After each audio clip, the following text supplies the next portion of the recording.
Morning students, I am Kriti Sharma from Adarsh Niketan Senior Secondary School, Jhunjhunu, your assistant teacher. Let's start our civics today's topic judiciary. हम ये जानते हैं कि हमारी जो government है उसको 3 डिफरेंट पार्ट्स में डिवाइडेड किया जाता है. ठीक है, 3 डिफरेंट पार्ट्स में डिवाइडेड किया जाता है. तो कौन कौन से हैं वो गवर्नमेंट के जो 3 मेजर ऑर्गन्स हैं वो कौन कौन से हैं?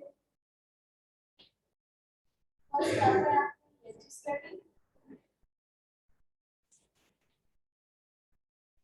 सेकेंड आता है एग्जीक्यूटिव और थर्ड है judicial.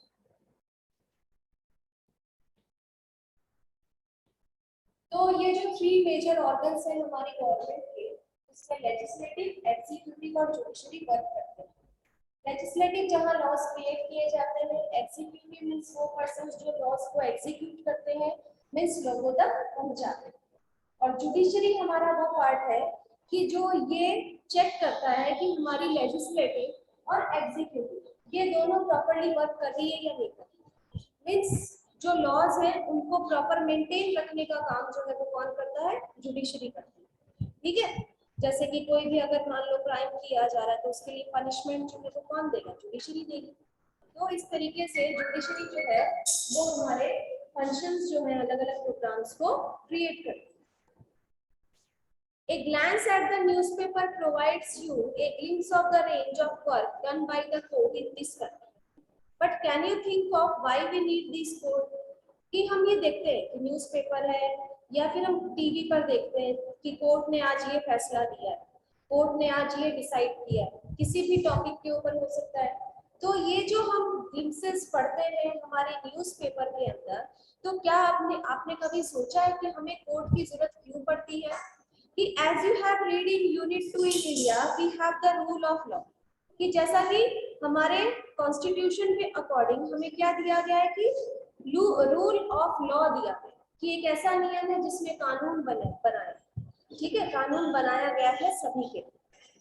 So what this mean is that laws apply equally to all person. कि इसका क्या मतलब है कि लॉज जो है वो सभी के लिए इक्वली प्रोवाइड किया गया है, सबको बराबर का अधिकार है किसी भी नियम और कानून को फॉलो करने का, सबके पास इक्वल राइट्स. ठीक है, so apply to all person and that a certain set of fixed procedure need to be followed when a law is violated. और जब लॉ को वियोलेट किया जाता है, नियमों को तोड़ा जाता है, तो उसके लिए क्या प्रोसीजर यूज किया जा सकता है? So to enforce this rule of law, we have a judicial system that consists of the mechanism of court. यानी कि इसी रूल ऑफ लॉ को एक्टिव करने के लिए, मीन्स लोगों तक पहुंचाने के लिए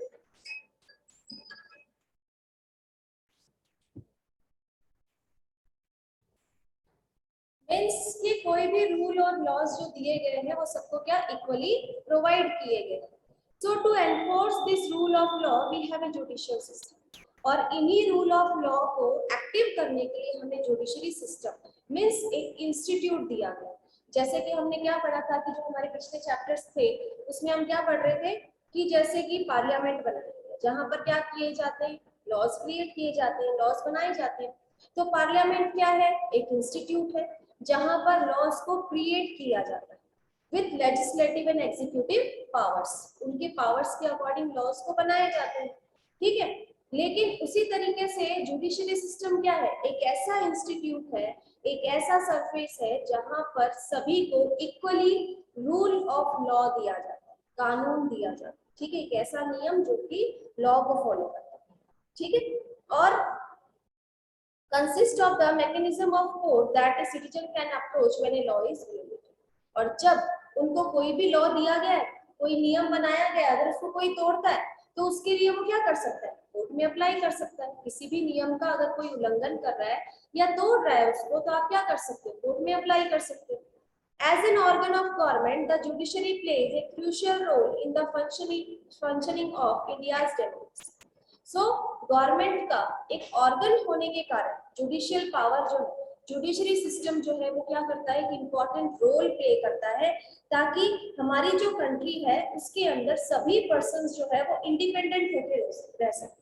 अगर सपोज अगर कोर्ट नहीं होते, जुडिशरी सिस्टम नहीं होता, तो क्या लोग एक दूसरे की बातें मानते क्या? नहीं, कोई भी क्राइम कर सकता था, कोई किसी कहीं चोरी हो गई, कोई डाका डाल रहा है, कोई कहीं पर किसी का मर्डर कर दिया, उसके लिए किसी का कोई पनिशमेंट नहीं है, तो क्या लोग इस पनिशमेंट को कभी रोकते? सॉरी, जो क्राइम है उसको कभी रोका जा सकता था? नहीं रोका जा सकता था। अगर कोई भी क्राइम करता है तो उसके लिए अलग अलग पनिशमेंट दिया गया है।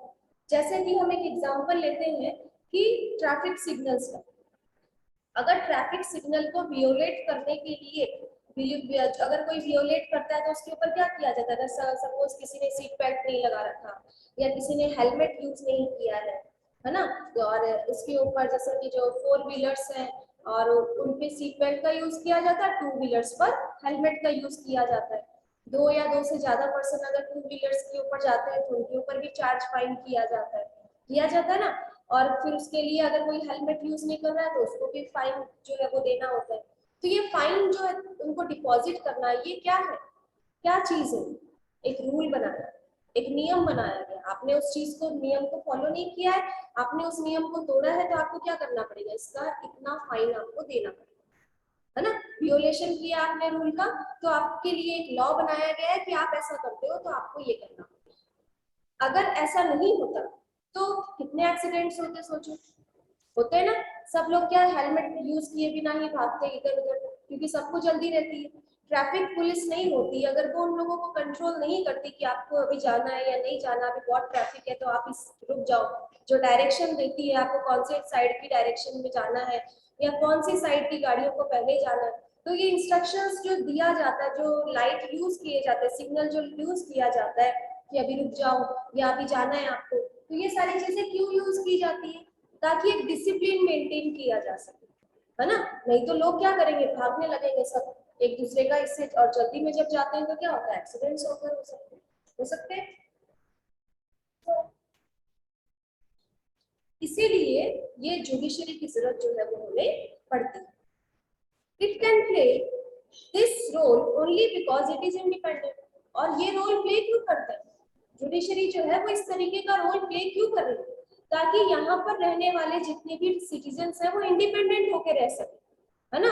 नहीं तो लोगों को बाहर निकलने का भी खतरा रहेगा कि हम बाहर निकले कि नहीं निकले, पता नहीं हमें कोई मार देगा या कोई चोरी हो जाएगी या फिर कुछ ऐसा इंसिडेंट हो जाएगा जिससे कि हम बाहर नहीं निकल सकेंगे। तो ये सारी चीजें जो है इनके डर के कारण ही लोग क्या करते हैं, इंडिपेंडेंट होने के कारण ही लोग फ्री होकर बाहर निकलते और अपने कामों को अंजाम देते। So what does an independent judiciary means? Independent judiciary का मतलब क्या होता है? Is there any connection between court in your area and the Supreme Court in New Delhi? कि हमारे एरिया में जो भी कोर्ट यहाँ है उनका या सुप्रीम कोर्ट जो दिल्ली में है उसका आपस में कोई कनेक्शन है? So in this chapter you will find answer to this question. तो इस चैप्टर में हम पढ़ रहे हैं हम डिटेल में। So what is the role of the judiciary? Judiciary का रोल क्या है? So courts take decision on a very large number of issues. Court जो है वो डिसीजन लेता है बहुत नए नए इश्यूज के ऊपर, अलग अलग इश्यूज होते हैं कोर्ट के अंदर। ऐसा है तो है नहीं कि सिर्फ एक ही टॉपिक के ऊपर डिस्कस किया जा रहा है वहां पर, या एक ही टॉपिक्स होते हैं कोर्ट के पास डिस्कस करने के लिए, बल्कि बहुत सारे इश्यूज होते हैं जिनके ऊपर कोर्ट अपना फैसला देती है और अपना डिसीजन देती है। So they can decide that no teacher can beat a student, or about the sharing of river water between states, or they can punish people for particular crimes. Court जो है उसके फैसले अलग अलग रीजंस के ऊपर होते हैं। जैसा कि आपने बीच में सुना होगा कि जो स्कूल के अंदर जो टीचर है वो बच्चों को पीट नहीं सकते, इसका एक रूल आया था कि गवर्नमेंट के द्वारा कि किसी भी टीचर के द्वारा बच्चों को पीटा नहीं जाना चाहिए। इस तरीके से ये भी क्या था, कोर्ट का डिसीजन था, है ना। लेकिन ऐसा नहीं है कि बिल्कुल भी नहीं पीटा जाना चाहिए, बल्कि जब वो गलत हो तब आप उनको पनिश कर सकते हो, आप उनकी गलती के ऊपर उनको रोक सकते हो, उनको समझा सकते हो। अनयूजुअली जो बिटन किया जाता है स्टूडेंट्स के लिए, जो बिना किसी रीजन के लिए, वो नहीं होना चाहिए, ठीक है। सो उसके साथ साथ जैसे कि मैंने आपको बताया था कि रिवर वाटर, ज्योग्राफी के अंदर हम क्या पढ़ते हैं कि जो हमारा रिवर वाटर है, उसको वो कंटिन्यूअसली फ्लो होती रहती है। नदी जो है वो हमेशा बहती रहती है ना। उसका वाटर जो है, मान लो एक स्टेट से दूसरे स्टेट में अगर जा रहा है, एक तो है नहीं कि सिर्फ एक ही स्टेट के अंदर रिवर फ्लो कर रही है, पानी का बहाव तो किधर भी हो सकता है, किस तरफ भी हो सकता है, जहां उसे जगह मिलेगी वो उधर बहने लग जाएगी ना। तो ये जो रिवर वाटर है, अगर सपोज कंटिन्यूअसली किसी टू स्टेट्स में फ्लो कर रहा है, किसी भी दो स्टेट के अंदर कोई भी रिवर वाटर, पानी, नदी का जो पानी है वो अगर बह रहा है, तो इक्वली दोनों शेयर कर सकते हैं ना। सपोज राजस्थान और गुजरात के अंदर किसी नदी का पानी जो है वो फ्लो कर रहा है, तो राजस्थान के पास और गुजरात के पास, दोनों के पास ये पावर है कि वो उस रिवर वाटर को इक्वली शेयर करें। उनके पास जो नदी है, वहां तक जो नदी आ रही है उसका पानी वो शेयर करे, आगे जो जा रही है उसका पानी वो शेयर करे अपने स्टेट के अंदर, चाहे वो ड्रिंकिंग पर्पस के लिए हो, इरिगेशन के लिए, कोई भी पर्पस हो सकता है, लेकिन इक्वली शेयर किया जा सकता है। तो कई स्टेट्स क्या करते हैं, आपस में झगड़ा करते हैं ना, कि नहीं हमारे स्टेट से पानी निकल रहा है इस नदी का, तो आप उसको यूज नहीं करो, हम इसे यही रोक देंगे, आगे जाने नहीं देते। तो कई ऐसे इश्यूज होते हैं जिसके ऊपर कोर्ट क्या करती है, अपना डिसीजन देती है। और उसके साथ साथ जो पीपल क्राइम करते हैं, क्राइम मीन्स जैसे चोरी करना या कहीं किसी का मर्डर हो जाता है, तो ये सारी चीजें क्या है, क्राइम में आती है। ठीक है, यहाँ तक कि अगर हम किसी भी नियम को तोड़ते हैं तो वो भी क्या है, एक क्राइम है ना। जो भी नियम हमारे लिए दिए गए हैं कॉन्स्टिट्यूशन के द्वारा, अगर हम उसे फॉलो नहीं करते हैं तो वो भी क्या है, crime. So broadly speaking, the work that the judiciary does not can be divided into following, कि अब हमारी जो जुडिशरी, उसका वर्क जो काम जो है वो अलग अलग कैटेगरीज में डिवाइड है। ठीक है, सबसे पहला आता है आपका dispute resolution. Dispute resolution means कहीं पर भी अगर किसी का झगड़ा हो रहा है, किसी भी मैटर को लेकर हो सकता है, जैसे कि the judiciary system provides a mechanism for resolving dispute between citizen. आपस में किसी का झगड़ा हो जाता है ना, कई बार पड़ोसी जो है वो आपस में लड़ने लग जाते हैं, झगड़ा इतना बढ़ जाता है कि कोर्ट तक पहुंच जाता है ना। उसके अलावा between citizen and the government, लोग और गवर्नमेंट के बीच में अगर कोई डिस्प्यूट हो, जैसे कि कोई भी इशू हो सकता है, सपोज गवर्नमेंट ने आपको कोई नियम दिया है, आपको उसको लग रहा है कि आपके लिए वो क्या नियम सही नहीं लग रहा, आप उसके लिए क्या करोगे, वियोलेशन करोगे। वियोलेशन मीन्स उसके अगेंस्ट प्रोटेस्ट करने की कोशिश करोगे। प्रोटेस्ट कैसे किया जा सकता है, अलग अलग स्ट्राइक करके, या जैसे बोलते हैं ना धरना वगैरह देना, रैलियां निकालना, इस तरीके से। गवर्नमेंट तक आपकी जो बातें हैं वो किसके जरिए से पहुंचती है, न्यूज़पेपर, टेलीविजन के जरिए से। फिर वो मैटर कोर्ट तक ले जाया जा सकता है, और कोर्ट से फिर क्या हो सकता है, आपके लिए नियमों में चेंजेस किए जा सकते हैं। इस तरीके से किया जा सकता है।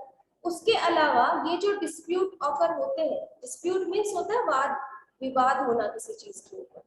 So between two state government, between the central and the state government, कोई भी दो स्टेट के बीच में डिस्प्यूट हो सकते हैं, किसी भी रीजन से हो सकता है। ट्रेडिंग को लेकर हो सकता है, कम्युनिकेशन को लेकर हो सकता है, रिवर वाटर सिस्टम को लेकर हो सकता है, जो अभी हमने पढ़ा है। उसके बाद सेंट्रल और स्टेट गवर्नमेंट के बीच में भी डिस्प्यूट हो सकते हैं, तो उनको सॉल्व करने का काम कौन करता है, जुडिशरी करता है। ठीक है, हमारे कोर्ट डिसाइड करते हैं। सेकेंड जो हमारे जुडिशरी सिस्टम का जो वर्क है वो है जुडिशियल रिव्यू। अब ये जुडिशियल रिव्यू क्या होता है कि as the final interpreter of the constitution, the judicial also has the power to strike down particular laws passed by the parliament if it believes that these are a violation of the basic structure of the constitution. This is called judicial review. Judicial review means क्या होता है कि जैसे कि हमने क्या देखा है कि कॉन्स्टिट्यूशन के अंदर अलग अलग लॉज क्रिएट किए गए हैं, बनाए गए हैं, है ना। तो उस फाइनल कॉन्स्टिट्यूशन के अंदर जो लॉज बनाए जाते हैं, और अगर कई लोग ऐसे होते हैं जो क्या करते हैं कि उस नियम को नहीं मानते, तो उस नियम को नहीं माना जाता है, लोग उसके अगेंस्ट में जाते हैं, प्रोटेस्ट करते हैं, और फिर उसके बाद में उसमें जो चेंजेस किया जाता है वो क्या कहलाएगा, जुडिशियल रिव्यू कहलाता है। ठीक है, upholding the law and enforcing fundamental rights. Third work क्या है हमारे जुडिशियल सिस्टम का, कि upholding the law and enforcing fundamental rights, कि हमारे जो फंडामेंटल राइट्स है उनको कैसे एनफोर्स किया जाए, कहां पर उनका यूज किया जाता है, Every citizen of India can approach the Supreme Court or the High Court if they believe that their fundamental rights have been violated. जैसे कि आपके फंडामेंटल राइट्स जो है वो कौन कौन से हैं? कौन कौन से आपके fundamental rights? Right to equality, right to education और right to freedom, cultural and educational rights और है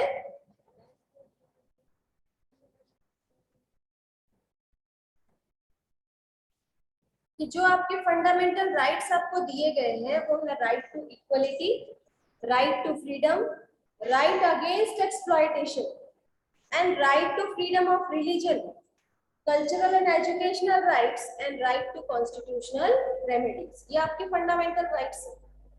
अगर राइट टू फ्रीडम जो उसमें हमने क्या पढ़ा था कि it include the right to freedom of speech and expression, कि हमारे पास ये राइट है कि हम क्या कर सकते, स्पीच दे सके। कहीं पर भी आपको किसी भी टॉपिक पर बोलने का अधिकार है, आप अपने एक्सप्रेशन, अपने विचार उसमें दे सकते हो ना। आपने आपस में कोई भी टॉपिक ले लिया, एनवायरमेंट ले लिया, टुडेज जो आपकी करंट में जो भी स्थिति आपकी चल रही है आपके स्टेट की, आप उसके बारे में भी बोल सकते हो ना, क्योंकि ये आपका राइट टू फ्रीडम आपको मिला हुआ है। राइट टू फॉर्म एसोसिएशन, आप कोई भी एसोसिएशन फॉर्म कर सकते हो, कोई भी संगठन बना सकते हो, ग्रुप बना सकते हो।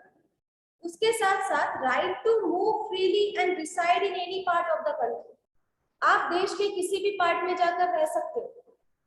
इसका मतलब ऐसा नहीं है कि कहीं पर भी चले गए, किसी के घर में भी रहने लगे, वो फ्रीडम नहीं है आप, बल्कि आप कहीं पर भी, आपने कहीं घर खरीदा और आप रह सकते हो, ये आपका फ्रीडम है। ऐसा नहीं है कि आप राजस्थान से बिलोंग करते हो तो आपको राजस्थान में ही रहना है, आप किसी दूसरे स्टेट में नहीं जा सकते, ऐसा नहीं, बल्कि आप अपनी कंट्री में कहीं पर भी रह सकते हो। उसके साथ साथ right to practise any profession, कोई भी जॉब कर सकते हो जो आपको अच्छा लगता है। एंड ऑक्यूपेशन और बिजनेस, नौकरी करना चाहते हो, बिजनेस करना चाहते हो, वो आपकी मर्जी है, आप अपनी चॉइस के अकॉर्डिंग कुछ भी कर सकते हो। तो ये चीजें क्या है, आपको फ्रीडम मिली।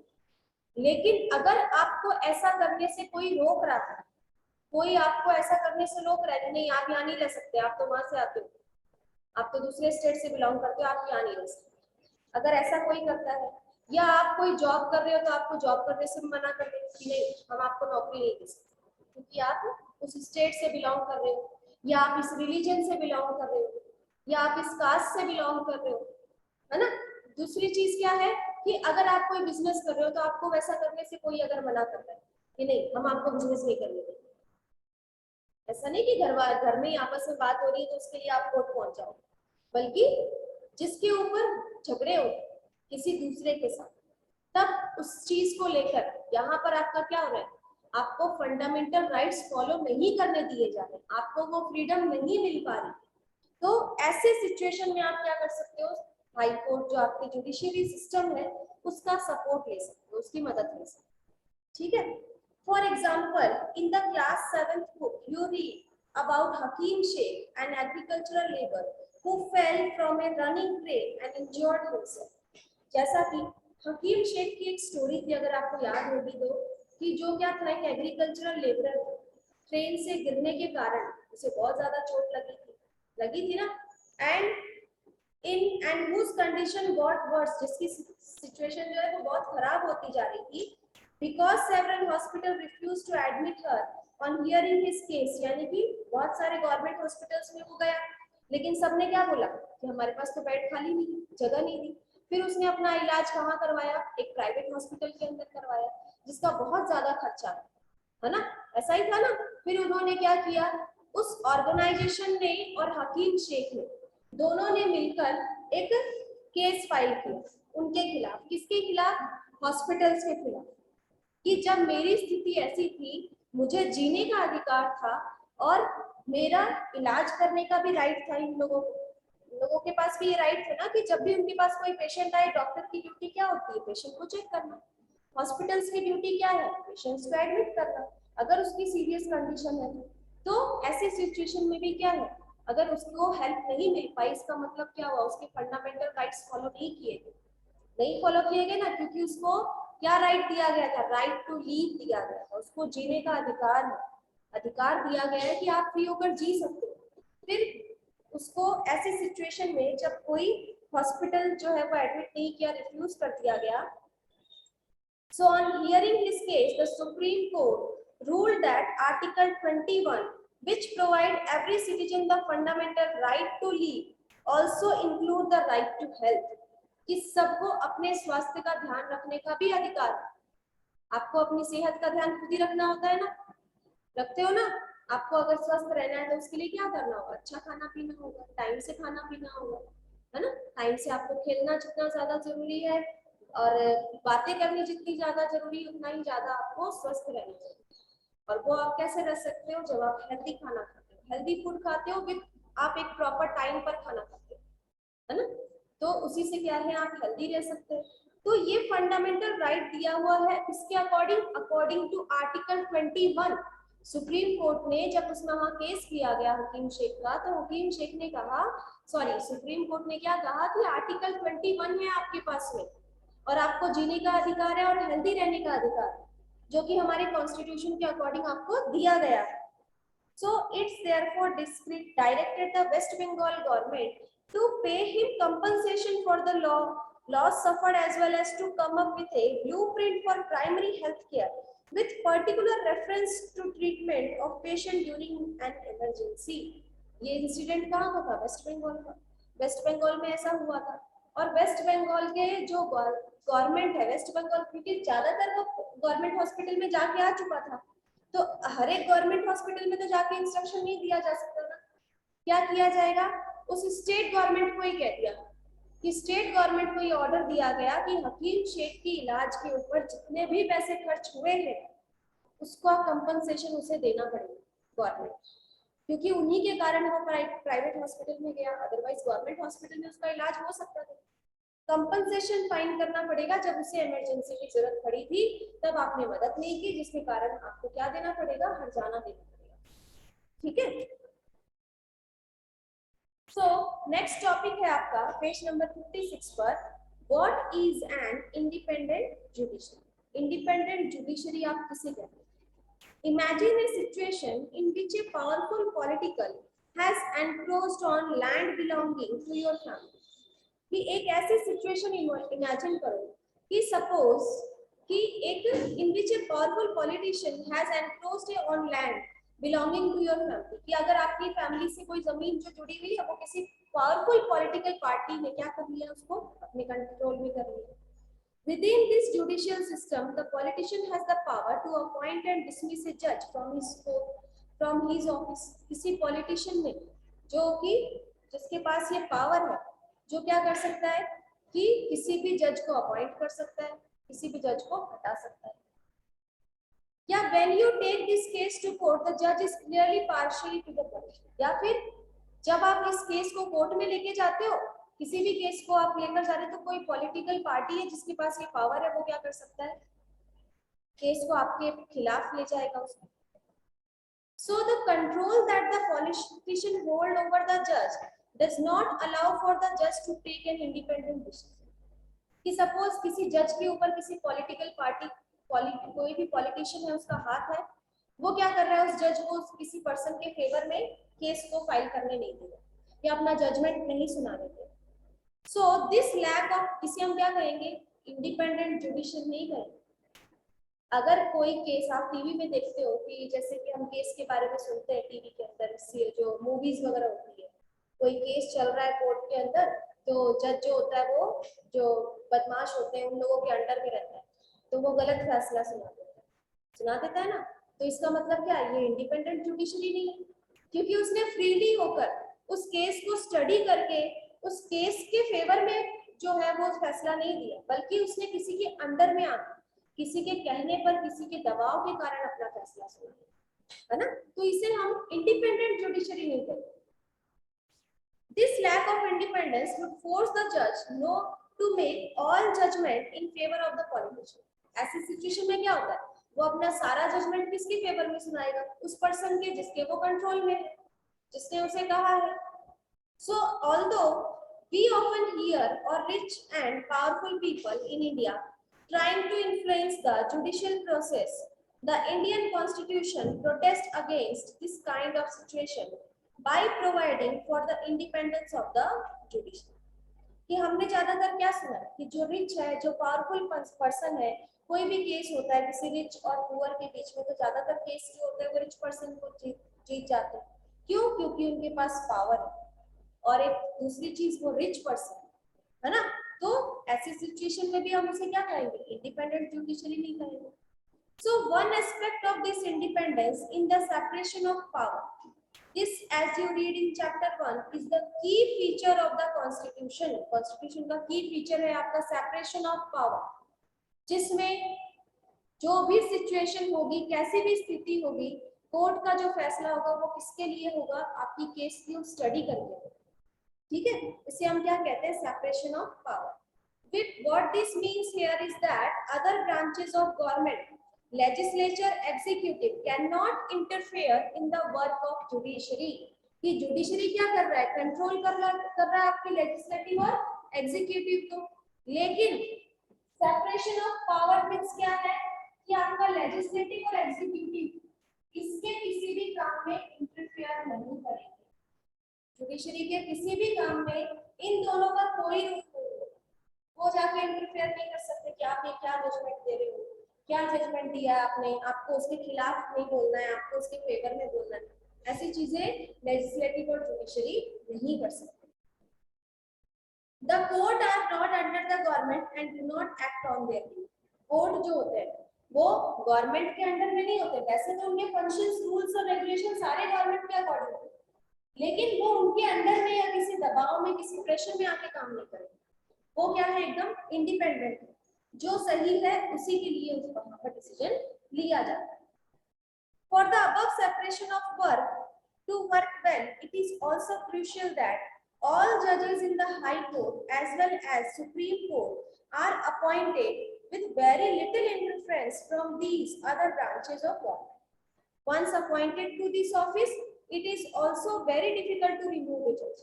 कि जज जो है अगर एक बार अपॉइंट कर लिया गया तो हम उसे जल्दी से रिमूव नहीं कर सकते, और उसके बाद में इनके अपॉइंटमेंट में भी उनका कोई रोल नहीं होता। ये नहीं है कि अपनी मर्जी से किसी भी जज को ये अपने चॉइस के अकॉर्डिंग वहां अपॉइंट कर देंगे, नहीं, बल्कि इनमें भी उनका कोई रोल नहीं होता।